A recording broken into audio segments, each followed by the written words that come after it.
নিজের মত এখানে প্রকাশ করা হয়নি, একেবারে ইবারত সহ হাদিস আরবি বাংলা ট্রান্সলেশন করা আছে। এটা আমার যেখানে গাড়ি আছে ওখানে গিয়ে পেয়ে যাবেন। এই সোনালী যুগের সালাত এক, আর দ্বিতীয়ত প্রত্যেক মুসলমানের জন্য পড়া জরুরি বলে মনে করি।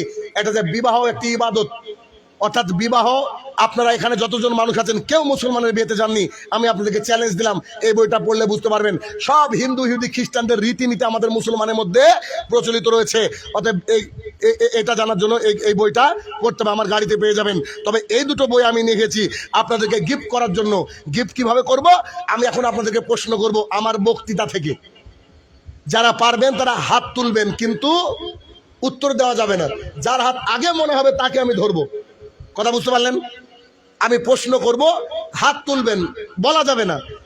যে যারা আগে হাত মনে হবে তাকে ধরবো, সে না পারলে পরের জনকে ধরবো, দিয়ে এই বই দুটো আমি গিফট করবো।